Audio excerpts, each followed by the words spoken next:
여러분 안녕하십니까. 칼럼에 들어가기 전에 한 말씀 꼭 좀 드리고 싶어서 어제 오후 1시부터 서울 광화문 광장 주한 미국 대사관 앞에서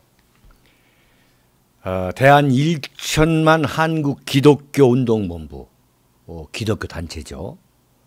하고 대한문에서 토요일만 되면은 태극기 집회를 여는 국본 태극기 혁명 국민운동본부가 이 공동 주최를 해가지고요. 지난번 평택 미군 기지에서 했던 캠프 험프리스 앞에서 했던 땡큐 아메리카 집회 제 2차 집회를 했습니다. 대한 1천만 한국 기독교 운동본부하고 이 국본에서 지난번 평택 미군 기지 앞에서 열렸던 땡큐 아메리카 태극기 집회가 아주 큰 반향을 일으켰다. 아주 반응이 좋았다. 그래서 제 2차 태극기 집회를 바로 주한 미국 대사관 앞에 광화문 광장에서 한번 열자. 그래가지고 어제 집회를 했습니다. 왜 지금 주한 미 대사관 앞에서 태극기 집회를 했냐면은 4.3 단체들이 70주년이라고 그래가지고 반미 집회를 바로 그 자리에서 열었던 거 아니에요? 주한미군 철수해라, 평화협정 맺자, 우리끼리 통일하겠다. 참 이런 참 황당무계한 한마디로 개소리죠, 개소리. 그러니까 이제 대한 1천만 한국 기독교 운동 본부하고 국본이 그래서는 안 되겠다 해가지고 어제 태극기 집회를 열었던 겁니다. 여러분 정권이 저들 좌파 세력으로 넘어가고 지금 대한민국 안보를 포함해 가지고 완전히 국가의 참 명운이 그야말로 한 치 앞도 내다볼 수 없는 이런 상황에서 좌절하시는 분들 앞에 제가 참 기회 있을 때마다 말씀드리는 것이 절대 좌절하면 안 된다. 정치는 양지가 음지가 되고 음지가 양지가 되는 것이다. 자, 이런 말씀을 드렸습니다만 역사가 토인비가 한 말이죠. 역사는 작용과 반작용에 의해서 흘러가는 것이다. 정말 맞는 말이죠. 그러한 반미 종북 좌익 세력의 준동이 있으니까 그동안 침묵해왔던 태극기 세력이 지금 권기를 하고 있는 거죠. 과거 같으면은 주한 미국 대사관 앞에서 한마디로 친미 집회인데 이런 노골적인 친미 집회를 갖는다는 것은 상상하기 어려웠습니다. 그런데 대한민국 보수 우파가 절박하게 지금 변화하고 있는 거죠. 아주 참 다행스러운 현상입니다. 이제는 친미를 우리도 아주 공개적으로 내놓고 하자 이거죠. 이건 아주 바람직한 거예요. 물론 일부 지식인이라던가 무슨 원로란 사람들이 어떻게 성조기를 들고 그러느냐라고 그야말로 참 가증스럽게 비아냥거리는 소리를 제가 들은 적이 있습니다. 참 웃기는 참 위선이죠. 대한민국이 지금 완전히 지금 이 천길 만길 낭떠러지로 굴러 떨어지고 있는 이 상황에서 우리가 의존할 세력은 미국밖에 없는 거죠. 그래가지고 우리는 앞으로 태극기 집회에서 이 성조기를 들고 나오는 거 떳떳해야 됩니다. 떳떳해야 돼요.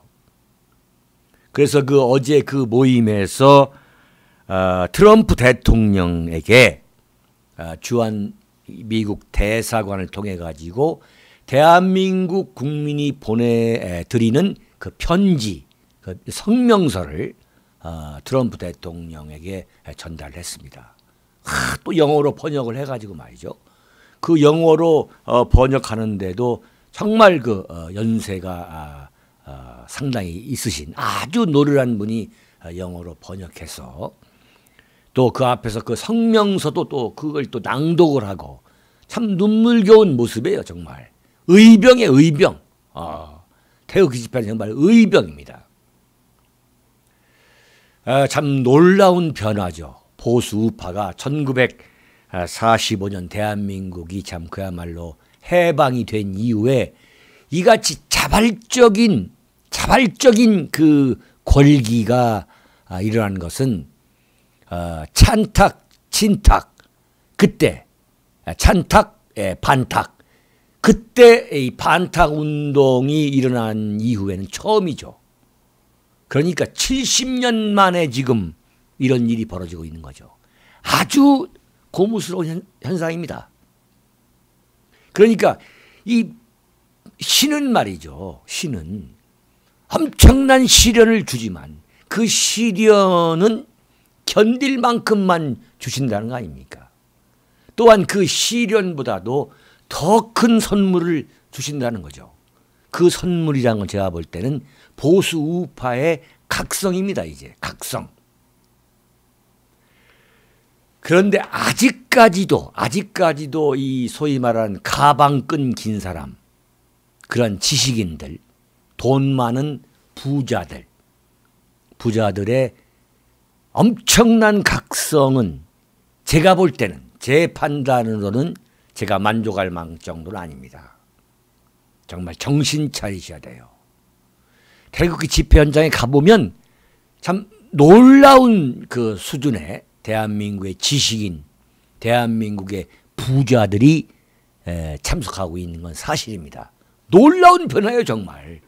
그런데 아직도 그야말로 젠체하고 점잖은 체하는 그러한 지식인 부자들에게 제가 간곡히 말씀드리겠습니다.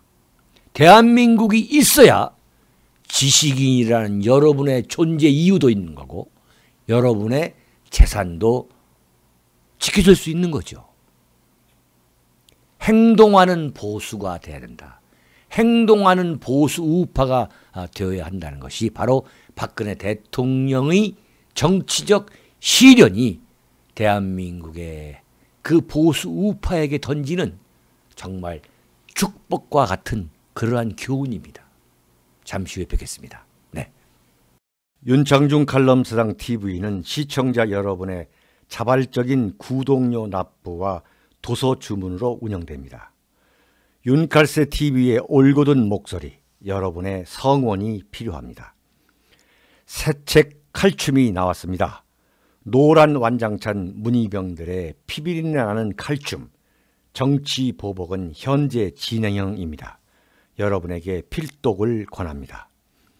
윤창중이 피를 토하듯이 써온 세 권의 책, 윤창중의 고백 피정, 2017년 12월, 운명도 절찬리에 판매 중입니다. 구독료 납부와 도서 주문은 010-8881-4649로 연락 바랍니다. 여러분, 그 좌파 시민단체 하다가 지난번 국회의원 참 일하는 권력을 누리다가 다시 한번 인생 역전, 대한민국 금융계를 참 쥐고 흔드는 금융감독원장 자리에 앉은 그 김기식. 어제도 그런 칼럼이었습니다마는 이 검찰이 박근혜 대통령과 이명박 대통령을 기필코 감옥에 참 집어넣기 위해서 완전히 그 현미경을 들이댔죠. 그 현미경을 들이대 가지고 참 이루 말할 수 없는 참 웃기지도 않는 참 소설을 써가지고 참 감옥에 참 집어넣고 법정 최고형을 지금 때렸잖아요.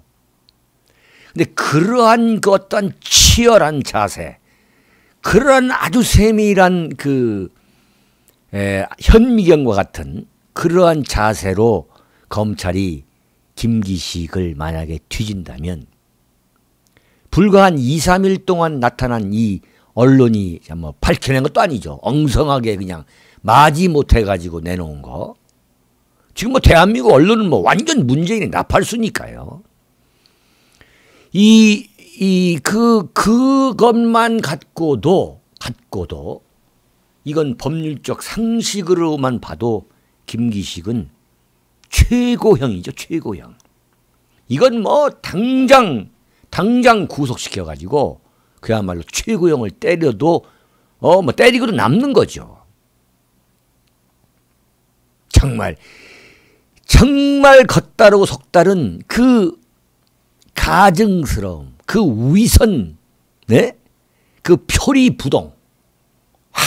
이들이 정말 어떻게 그 진보라는 걸 팔아왔는지, 이른바 진보파리로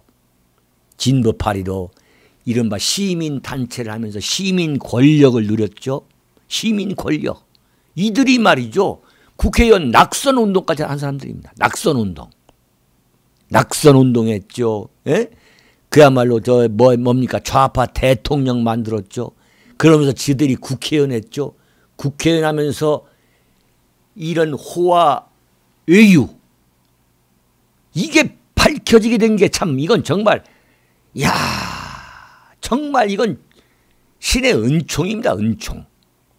만약 김기식이를 문재인 씨가 금감원장에 시키지 않았다면 이거 완전히 모르고 지날 뻔했어요. 대한민국 언론은 뭐 이런 것을 뭐 밝힐 생각도 안 하니까. 그런데 정말 사필 규정이요. 진실은 살아있다. 절감합니다. 근데 그 김기식이의 그야말로 그 진보파리들, 네? 이런 가증스럽고 위선적인 인간들이 말이죠. 이 김기식 그러면 이게 진보파리 중에서도 이 명망가입니다. 명망가. 그러니까 국회의원까지 한 거죠. 위선적인. 사실은 김기식 씨하고 저하고도 접촉할 기회가 있었습니다. 저는 그때부터, 그러니까 한참 옛날 한 20년 전이, 한 15, 16년 전이죠. 김기식이가 그 젊은 시민운동가로 활동할 때. 저는 그때 딱 봤을 때, 이런 가증스러운 인간이 있는가. 그 절감한 사건들이 있었죠. 긴 말씀을 드리겠습니다만, 그런데 답답한 것은 사실은 제가 지금 좌파 진보 인사 명망가들이 어떤 인간인가는 제가 참 그말로 그건 제가 훤히 아는 거죠.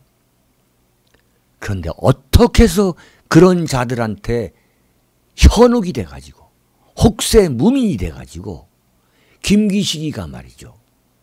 완전히 사회적 명망가가 돼가지고 대한민국에서 김기식이가 대체 금융에 대해서 경제에 대해서 뭘 안다고 말이죠. 이런 자가 정무위원회에서 간사를 하고 난 이 사람이 지금 그동안 뭔지 사실 솔직히 몰랐어요.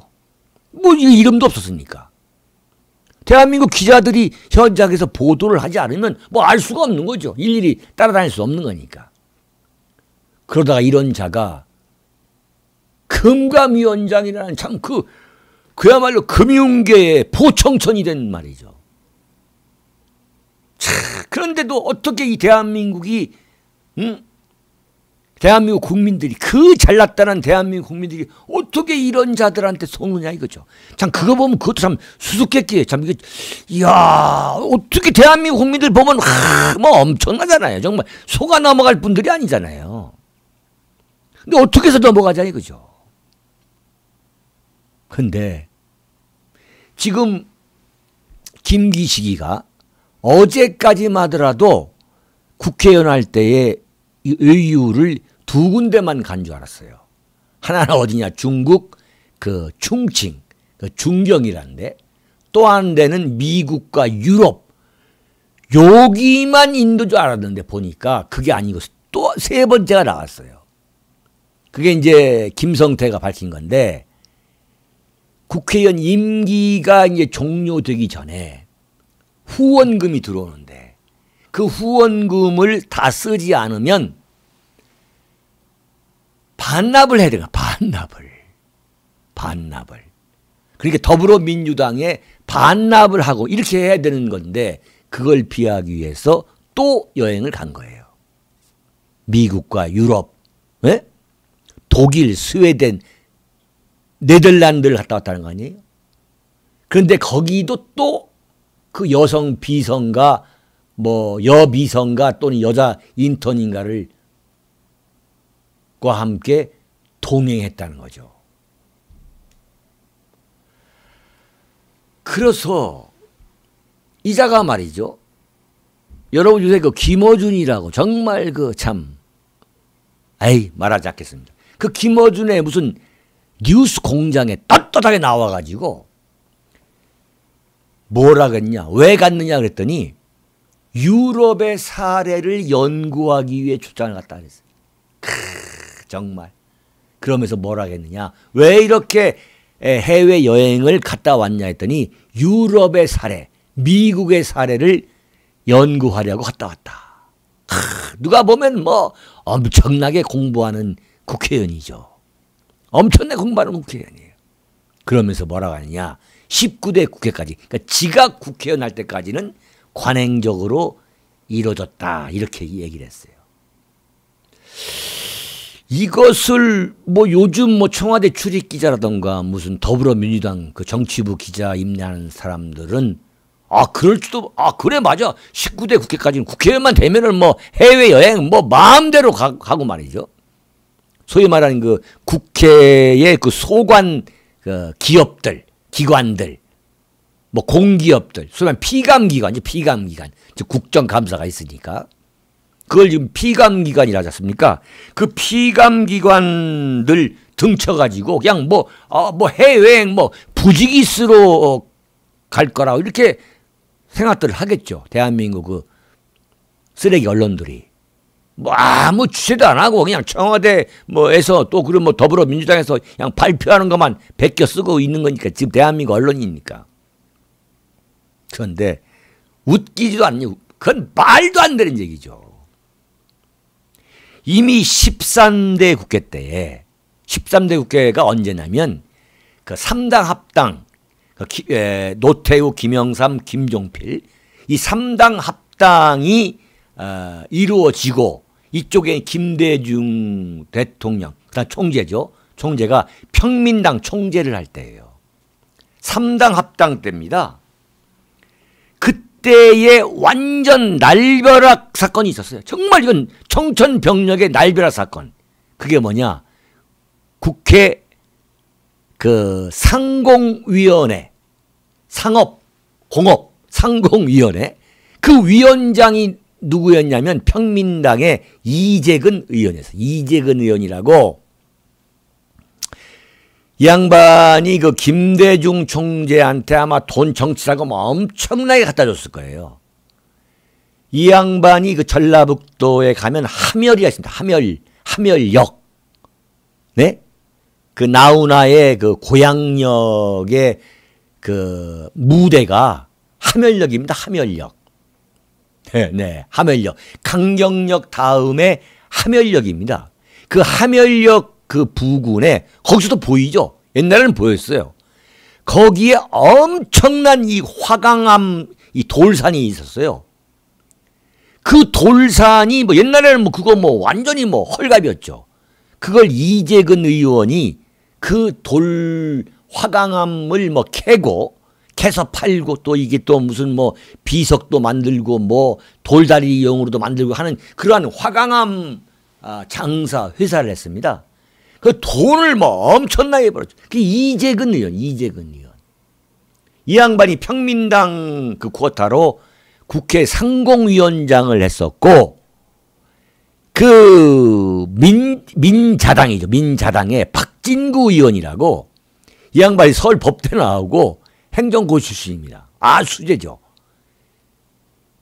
이 양반 그 다음에 이 평민당의 또 이돈만 의원이라고 하셨어요. 아주 젊은, 아주 뭐 굉장한 사람이었어요. 이 세 사람이 캐나다, 토론토, 몬트리올, 미국, 뉴욕, 로스앤젤레스 9박 10일간, 그 중에 누구 한 분은 부부 동반으로 갔다 왔어요. 그 액수가 얼마냐? 3,168만 원이었어요. 누가 냈느냐? 자동차 공업협회, 자동차 공업협회장이 낸 거예요. 세 사람, 일부는 부부 동반을 해가지고 9박 10일 동안 3,168만 원이었어요. 그런데 완전히 느닷없이 이건 뇌물성, 네? 특가법상 뇌물수수 혐의로 그냥 구속을 시켜버렸어요. 이게 엄청나게 유명한 국회 상공위 뇌물 수수 외유 사건입니다. 이게 3,168만 받았어요. 그런데 김기식이가 2015년이죠. 2015년 9박 10일간 미국, 벨기에, 이탈리아, 스위스 그 여비선가 인턴인가 갔다 온 경비가 3,077만, 거의 똑같습니다. 이거 완전 황계 외유라고 해도 똑같은, 9박 10일 동안 똑같은 기간 동안 그 이른바 그 진보가 아니죠. 완전 좌파 시민단체 할 때에 얼마나 그 국회의원들을 비판하고, 이자가 뭐냐면 김영란법을 주도해서 만든 사람이에요. 완전히 겉과 속이 다른 그야말로 전형적인 위선자. 그러한 전형적인 위선자들이 지금 정권을 잡아가지고 참 인생 역전하고 있는 걸 제가 다 압니다. 제가 그걸. 그러니까 제가 전두환 정권부터 지금까지 지켜봤으니까 그 자들이 어떤 짓을 하면서 어떻게 살아왔던가. 아, 지금 생각이 나네요. 김기식하고 저하고는 세미나에서 그 토론자로 참석한 적도 있어, 같이. 아, 이 친구 참 정말, 어떠한 현실이 이런 거 아니냐, 그러면, 무슨 소리냐고 개혁해야 한다고, 그야말로 빗발, 세우면서 떠들어댔던 게 그게 김기식이에요, 김기식. 제가 뭐 이런 사람 뭐 출세하고 잘 살고 뭐, 인생 역전하는 거, 제가 뭐 시기하고 질투할 아무런 이유가 없어요, 저는. 살아온 방식도 다르고 또 뭐 업종도 다르고 서로가. 그런데 답답한 건 국민들이 왜 모르냐 이거죠. 이런 사람들이 과연 진실한 인간일 거라고 생각한다? 그건 아니죠. 그건 그렇게 본다면 그건 정말 국민들이 문제가 있는 거죠. 근데 어제 칼럼에서 말씀드렸습니다만 청와대 조국이가 참여연대도 같이 했고, 이 김기식이의 더 미래연구소라는 거기 소위 말하는 이 수강료가 엄청나게 비싼 거죠. 최고 600만 원. 그 김기식이가 국회 이 정무위원회 간사를 하고, 그 다음에 예산 결산 그 심사 소위위원장을 하고, 소위위원장. 완전히 이건 뭐 고양이한테 생선 가게를 그냥 통째로 맡긴 거죠. 그자가 했던 그 더 미래 연구소라, 어떻게 보면 그 착취기간. 그래가지고 이제 그 여당, 당시 야당이죠. 야당 또 뭐 지금 이 청와대 정책실장 하고 있는 장하성 교수 뭐 이런 사람 불러가지고 네. 10번 강의에 600만 원. 한 번 강의에 60만 원이죠. 엄청난 이야기죠. 그래가지고 2015년에서부터 2년간 그 수강료로만 2억을 벌었다는 거예요. 2억을. 참 기가 막힌 거죠. 그런데 그것을 조사한 사람이 누구냐? 더미래연구소의 이사였고 거기서 강의했던 청와대 조국 수석이라는 거 아니에요. 이걸로 문재인 정권의 도덕성은 정말 다시 일어설 수 없게끔 치명타를 입은 겁니다. 지금 문재인 정권은 무너지고 있는 거예요, 지금. 이게 지금 엄청난 사건인 거예요, 사실은. 네. 근데 언론이 이걸 막 완전히 달려들어야 되는데, 그렇지가 않아요, 제가 볼 때. 완전히 그냥 구색 맞추기용으로 뭐 이렇다 저렇다 말이죠. 사설이나 이것도 봐도 어떤 그야말로 피가 거꾸로 솟는 분노에서 쓴 게 아니라 그냥 뭐 이러니 어떡할 거, 이러면 되겠느냐 이런 거예요. 그러나 대한민국 언론이 아무리 봐줘도 이런 게 나옵니다. 나오는데 어떡할 거예요? 나오는데. 제보가 들어오는데 안 쓸 거예요. 제보가 들어오는데. 신문사에 제보가 들어오는데 안 쓰겠습니까? 할 수 없이 지금 쓰고 있는 거죠.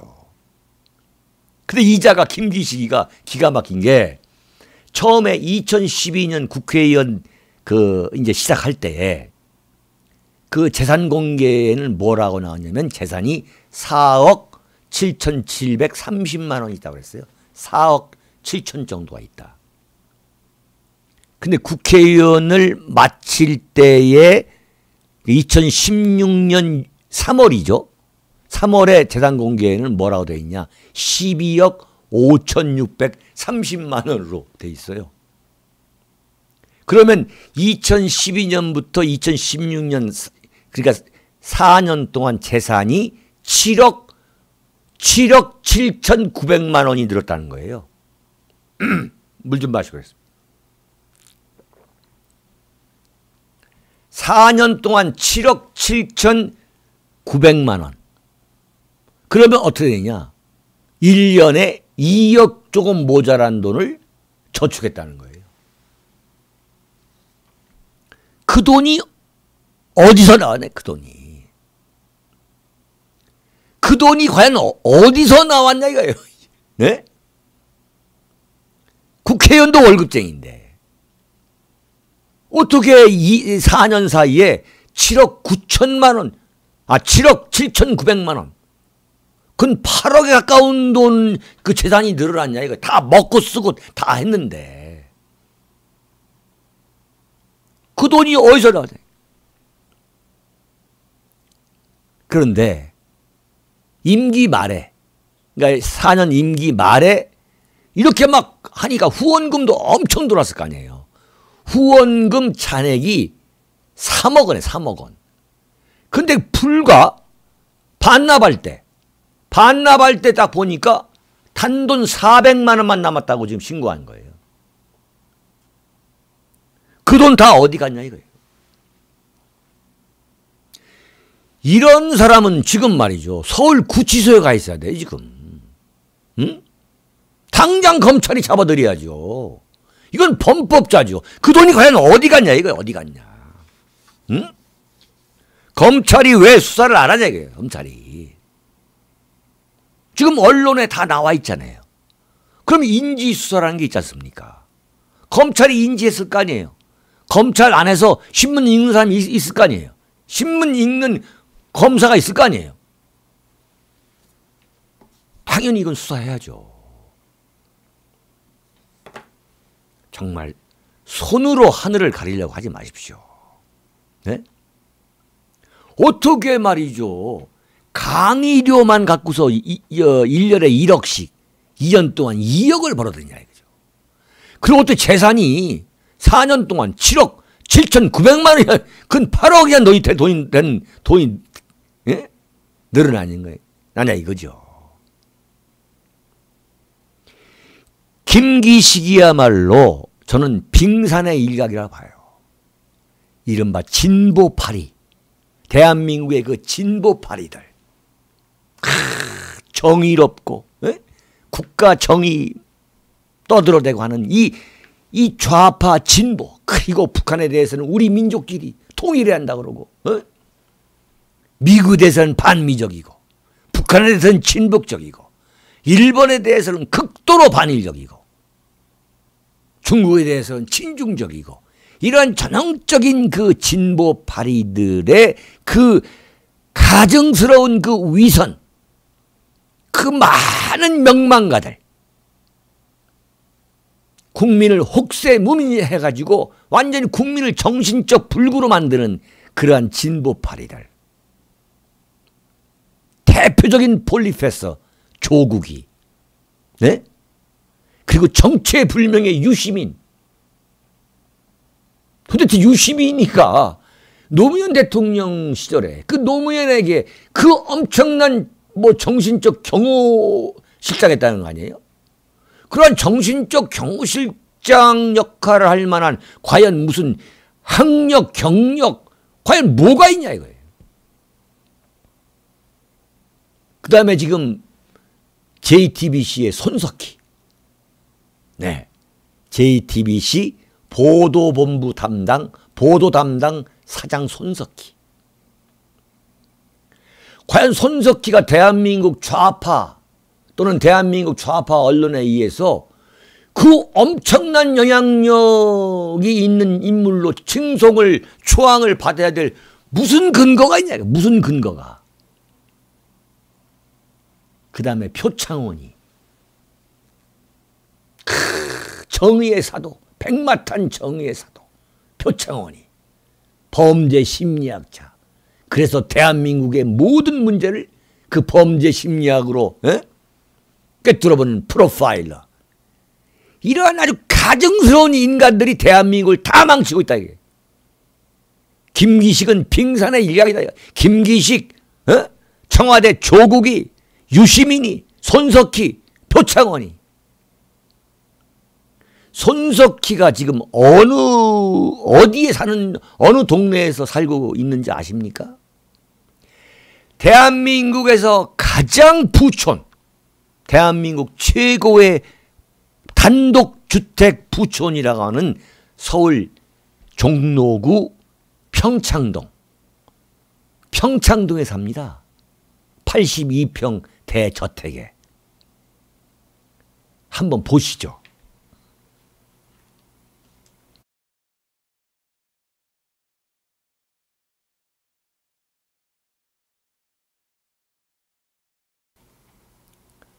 보셨습니까? 자, 손석희의 직업은 MBC 아나운서였어요. 그럼 나중에 성신여대 교수를 좀 했고, 왜 교수를 했는지는 모르지만 그 논문에 관련한 그 시비도 뭐 굉장하잖아요. 어쨌든 간에 아나운서와 대학 교수로 받은 그 봉급을 갖고 어떻게 저런 호화주택에 살 수 있냐 이거죠. 어떻게 재테크를 했길래. 한번 그것 좀 한번 속 시원하게 좀 알고 싶어요. 어떻게 하면 저렇게 MBC 아나운서, 물론 월급이 다른 신문사 이런 데보다 많습니다. MBC가 많이 줘요. MBC 아나운서하고 성신여대 교수를 해가지고 어떻게 저런 그야말로 호화저택에 그 오랜 기간 살고 있느냐 이거죠. 참 정말 기가 막힌 얘기, 정말 웃기는 얘기예요 정말. 에? 그러면서 어떻게 진보의 입장에서 한번 그것 좀 딱 그 하나만 물어보고 싶어요. 당신이 어떻게 해서 그 엄청난 저택을 지금 갖고 있느냐. 구입 경위와 또 그 저택을 지금 어떤 경비로 유지하고 있느냐. 그걸 참 저는 정말 제가 뭐 시기 질투가 아닙니다. 국민의 한 사람으로서 궁금해서 한번 물어보고 싶은 거예요. 참 기가 막힌 얘기예요. 조국 이 사람에 대해서는 제가 더 이상 말할 것도 없고, 이번에 말할 거 없으니까 한 말 더 해야죠. 야, 김기식을 조사했는데 네가 그 더 미래 연구소에 그 이사했으니까 그 문제 있는 거 아니야? 그랬더니 뭐라 하냐? 뭐라고 청와대가 변명을 하냐? 정말 피가 거꾸로 솟게 합니다. 뭐라고 하느냐? 그것은 민정수석 조국이 한 게 아니라 공직기강 비서관이 한 거기 때문에 나는 모른다 그랬어요. 참, 정말 인간적으로 말이죠. 정말 연민의 정을 느껴요. 이야, 참 놀라운 그 말재주, 조국, 손석희, 유시민, 그 놀라운 말재주 말이죠. 그로 인해서 얼마나 많은 국민들이 이 정신적 불구자가 된 건지, 그들이 이 대한민국에 끼치고 있는 이 해악, 이 폐악은 정말 이거 돈으로 환산할 수가 없는 거죠. 돈으로. 참, 유시민, 야, 인간이 저렇게 변할 수 있구나. 압권이야, 압권. 변신의 규제. 한마디로 압권입니다. 노무현 때 보건복지부 장관이 됐는데 알고 보니까 국민연금을 안 낸 사람이에요. 국민연금을. 야, 이거 당시에 한나라당 전재희 의원이 찾아낸 거예요. 당시 보건복지부 장관을 한다는데 어떻게 국민연금을 안 내가지고, 당시 보건복지부 장관이 되면은 국민연금 개혁을 한다고 떠들 텐데 어떻게 국민연금을 안 낸 인간이 어떻게 보건복지부 장관이 되느냐. 그러면서 국민의료보험은 냈어요. 의료보험은. 왜냐, 의료보험을 안 내면은 병원에 못 가니까. 그 표리부동함. 그런데 어떻게 하냐, 인사청문회 때 완전히 2대8 그 가르마, 2대8 가르마, 그리고 머리에 기름 바르고 나왔어요. 이 양반이 말이죠, 의원 선서할 때는 아래 면바지 입고 나온 사람이, 면바지, 그것도 그저 카키색으로 아무거나 입으면 어떠냐 이랬던 사람이 잘 보이려고 2대8 가르마에 기름 바르고 양복 아래의 검은색 싱글 입고 나온 사람이에요. 근데 결국 국민연금도 안 낸 사람이 보건복지부 장관이 돼가지고, 네? 이게 대한민국이 나라도 아니에요. 나라도 아닌 건 저들이 집권할 때 나라도 아니게 만들어 놓은 사람들인데, 예? 이게 나라냐 그러고 박근혜 정권 엎어가지고 정권 잡은 사람들 아니에요. 야, 참 이 흥분해가지고 또 이거 이제 길어지는데, 예? 그 뻔뻔스러움이요 말이죠. 유치찬란한 그 뻔뻔스러움이요. 정말 이게 나라예요. 이게 무슨 나라냐고 이게 지금. 응? 그런데 그 찬란 보건복지부 장관 했다고 그래가지고 유시민이 요새 무슨 방송에 나오잖아요. 종편에. 나올 때마다 내가 창관할 때 내가 창관해봐서 아는데 나올 때마다 그 잘난 장관 해놓고서, 자, 그게 무슨 대단한 가문의 영광이라고 말이죠. 에? 표창원이 이건 뭐 말할 것도 없고 말이죠. 결국 정권이 바뀌어야 이런 보수, 이런 진보파리들, 정권이 바뀌어야만 이런 진보파리들의 그 위선, 그 가증스러움, 그 표리부동이 결국은 진실이 밝혀질 거예요. 그런데 전 죄안이 뭐냐? 이명박 박근혜 두 보수 정권 때 그걸 못했다 이거죠. 천추의 한이에요. 제가 볼 때는. 응? 이명박 박근혜 두 대통령께서 정말 이건 정말 잘못한 거예요. 제가 볼 때. 그것을 낱낱이 국민이 알게 해야만 대한민국도 발전하고 대한민국 정치도 발전하고 그런 위선적인 그러한 진보파리들이 참 이 땅에 살아갈 수 없게 되는 거 아니겠습니까? 그럼에도 불구하고 저는 이렇게 봐요. 진실은 밝혀지게 되는 것이고 그 진실을 밝히려면 어떻게 하냐. 보수 우파가 정권을 잡는 방법이 없어요. 사필 규정 그걸 우리가 눈으로 보려면 정권이 바뀌어야 돼요. 지금 여의도에는 이 벚꽃이 이번 주에 그 날씨가 갑자기 더워져 가지고 아주 만개했다가 지금 갑작스럽게 지금 지금 지고 있습니다. 벚꽃이. 그리고 또 이 상춘객들도 그냥 하루 사이에 엄청나게 줄어드는 거 그런 모습을 제가 지금 보고 있어요. 저야 뭐 정치적인 여유가 없어서 그 윤중로라 그러죠. 여의도 그 벚꽃길을 참 걸어보지 못했습니다. 이 칼럼하고 방송하려면 참 제가 참 능력이 없어가지고 이 참 그런 산책 시간도 없었습니다만 이게 멀리 제가 보면서 화무 11홍이라고 했잖아요. 화무 11홍. 화무 11홍이라고 하더니 꽃이 피면 10일 가면 저문다 하더니 이제는 10일도 아니구나. 뭐 2, 3일 만에 끝나는구나. 권불 10년? 권불 5년이다가 요즘은 권불 뭐 4년. 박근혜 대통령이 권불 4년 아니었습니까? 권불 3년, 권불 2년, 권불 1년이 될 수도 있는 거죠. 여러분, 좌절하고 지낼 필요가 없습니다. 좌절하고 지낼 필요가 없어요. 사필 규정이다. 이거 하나만 믿고 명랑하게 살아가셔야겠습니다. 또 뵙겠습니다.